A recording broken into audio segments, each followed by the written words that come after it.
Though intended to clip his wings, the motion eventually turned out into a vote of confidence in the Agriculture Minister. Order, honorable members. Honorable members, the results of the division are ayes 22, noes 119, abstentions 4, total 145. The noes have it.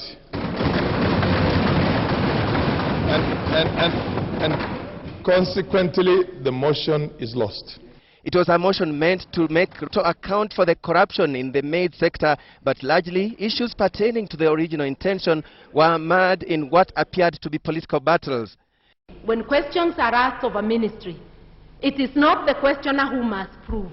This is not a criminal trial. This is political responsibility.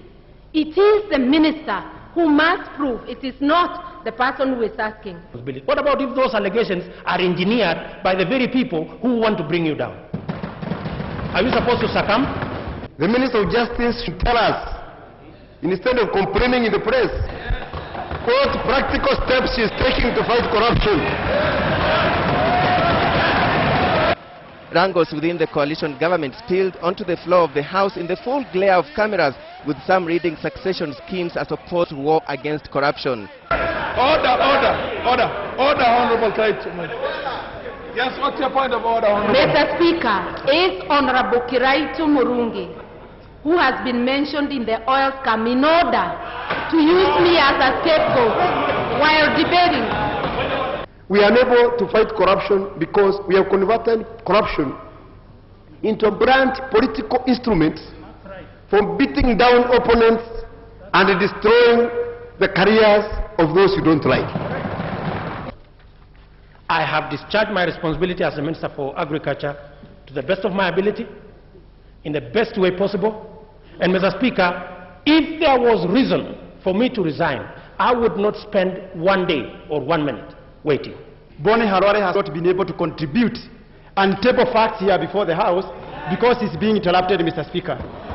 But those who supported the motion argued that those who opposed it were voting for corruption. And if he thinks he's competent, Mr. Speaker, where is the maize? Mr. Speaker, if he's competent, where is the cheap maize that was supposed to be sold to poor Kenyans? The mover of the motion, Dr. Bonnie Khalwale, ran into trouble after tabling newspaper cuttings that were declared by the speakers being unacceptable on the floor of the House. Among Khalwale's allegations against Ruto were irregular appointments to the National Cereals and Produce Board, allowing middlemen to drain the strategic grain reserve, and single sourcing in tendering, and failure to observe the Public Officer Ethics Act. The thrust of the motion, corruption, appeared to get lost in the sea of political undertones that delivered the decisive vote against the motion. Alex Chamwada, Citizen TV.